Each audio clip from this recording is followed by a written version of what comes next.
What's up, guys? Alright, so today we will be talking about Palantir from an innovation perspective, kind of looking at the company's foundings in Silicon Valley to see what kind of products it offers itself in the defense and surveillance industry that separates itself from the rest of the other big competitors. So I think it's important that we kind of start to look at the founding of Palantir. It was founded in the early 2000s in Silicon Valley in the context of the U.S. Army's involvement in Afghanistan, where it's just random terror attacks. There's just like a lack of communication and overall organization among all these different military branches and different commanding sections in Afghanistan. And that's where Palantir really kind of made its value proposition to the U.S. government, and that it can organize all these different data, because that's what the Defense Department does. They collect a lot of data.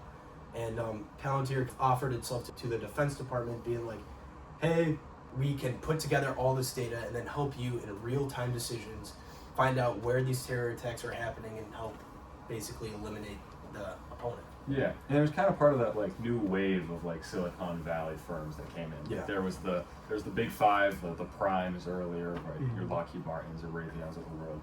Yeah. And then like the Palantirs and the Andurils kind of came in, and they like early disruptors, right? Exactly. Like changed the industry. Exactly, that's a good way of putting it. And Yeah. early on. Yeah, so basically I think what Palantir did, which was very different, is they approached the US government themselves, like, we can point out terrorists for you and we can tell them, we can tell you where they are, we can tell you like where they might be based on just the data, we can analyze it there, and we can like basically lay out this map for you that tells you what you can do next. Yeah. So it did really make their operations efficient and Yeah. tell them what to do. I think the early defense industry was super based on just government contracts and material contracts, right? Jets, guns, ammunition. But to become like a more structural company and to implement, especially what we're going to get into later, in some AI, I think that's really where they stood out super early. Absolutely. Yeah, and because now, like the standard is today, a lot of companies can do data collection and data streamlining, but what Palantir has been since its inception is that it's not just data collection, but it's also auditing. They obviously collect all the data, and based on the decision you will make, they will kind of track the logic behind that decision, along with the coinciding factors and insights they had to make that. And so it really helps with government transparency, especially when you have a big military or national security decision. Palantir can track all of that and then provide the logic and reasoning behind why you made that decision. And like that's what's so different about them, that even with everything they're doing right now, with AI, I think they're able to like tell us what, like, even like the government and stuff, they can do like better in a way. Yeah. And like, also you see this like with their innovations, which we'll talk about later, like Titan, in which they're like initially using AI as their backbone to all their operations later. Yeah, and where I might like slightly differ from you is just that they like what really set them apart is the fact that like obviously they're integrating AI, but that's more like a new thing. That's not necessarily like innovative per se. But what you were getting into there was more what like their innovations were, right? With Titan, right? Titan, the tactical intelligence targeting access nodes. Yeah, I think that is super innovative. I think that's brand. No one else is doing that. Yeah, I think what I meant to say, but like didn't really come across, is more than them processing their AI, is them helping the government with their operative decisions more than just processing data. They just don't receive their outputs. They basically, they're interrogating the system. They're telling them what they need to do and where their potential targets are. Like Palantir just doesn't help them process that data, but they basically redefine how the US defense can operate. Yeah. So that's what I think is like really important. Yeah. So I want to get into the specifics, like you mentioned with Titan. Maybe the viewer isn't so familiar with what Titan is. You kind of want to give like a simple explanation to it. Obviously I mentioned it's the Tactical Intelligence Targeting Access Node. Yeah. So it's the first military vehicle ever in history where they built the software for it first, and then they turned it into a vehicle. They armored it. They actually build like the hardware after it. They beat out Raytheon, which is like top 3 defense contract. They got that contract secured before them.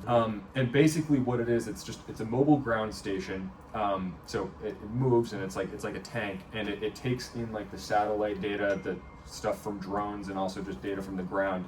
and it uses AI to sort of like sift through that, and it reduces the amount of time for like the sensor to the shooter, like that timeline. It reduces that. So basically, it's just like expediting the process of like shooting stuff. Oh. Yeah, that's kind of like what Palantir is all about in terms of like what their new AIP technology is doing. Where if you're operating that vehicle, you can just ask the system in plain English, like, hey, like what do I do in this given situation? And it will take all the data points and it'll give it back to you in plain English. It takes action, right? Yeah, it takes action. It's like an action And then tool. it It's also not an gives- advisory tool. It like tells you what to do and how to do it. Yeah, and it gives an explanation. So, like, let's say for a major national security decision, they decide to go one way. Palantir will give you the data that shows why you made that decision, and obviously with the press and the public, that's a very important part for it. It's integrated for every decision, Yeah. which has been like pretty controversial. I'd Yes. say there was quite a split, at least in Silicon Valley, between like camp of pro-defense, anti-defense. I know Google tried to get with Maven, the Pentagon AI program.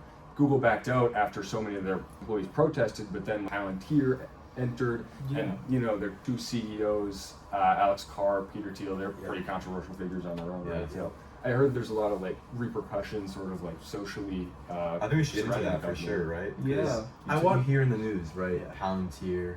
You hear, Palestine-Israel war. You hear in the UK and ICE. Like, I think we should get into that. Like, how do you guys think that it's that innovation in this industry, especially in the defense industry, with Palantir, is connected to society, culture, politics? What do you guys think? So I think the first point we should bring up is that, like you mentioned with the Pentagon earlier, why Palantir has became such a prominent player in relations with the Pentagon is that the Pentagon has a massive budget, right? And a lot of these old companies like Lockheed Martin, Raytheon, Boeing, they use a lot of budget and a lot of time go over on their estimated costs in producing the goods.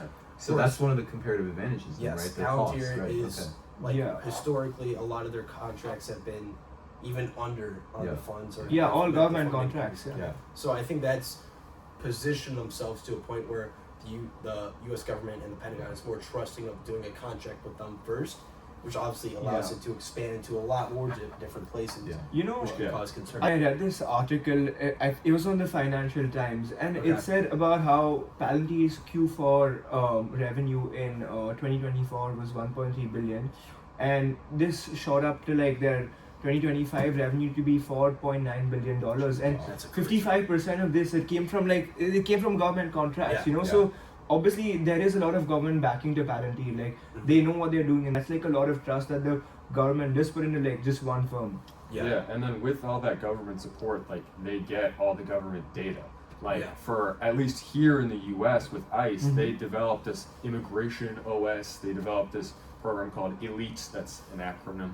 And what it does is they took data from Medicaid to find people's addresses, and then it would create like a confidence score as to like where people are living, so that they could do workplace raids, so that they could do like home invasions, so that so they could deport. I think this is like where some of the innovation is, because with so much access, I think their machine learning, honestly, it's more in depth. I mean, you're taking people's information, right? I think that's what kind of difference on, like, you see Foundry, right, which is one of their AI systems, which is super innovative, right?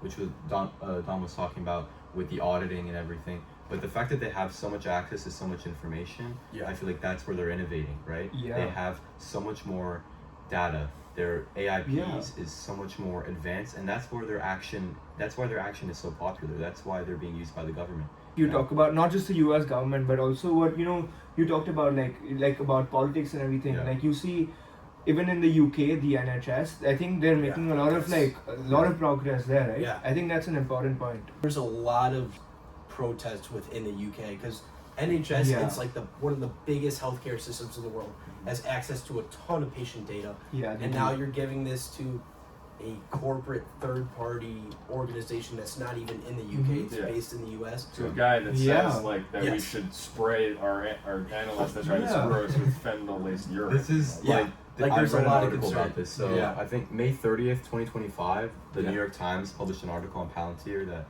it was working with Trump to gather like big data about all these people's social security, their facial recognition, and I think this is where it comes the issue. But this is also, I think, where they innovate, right? Like the structural idea of innovation.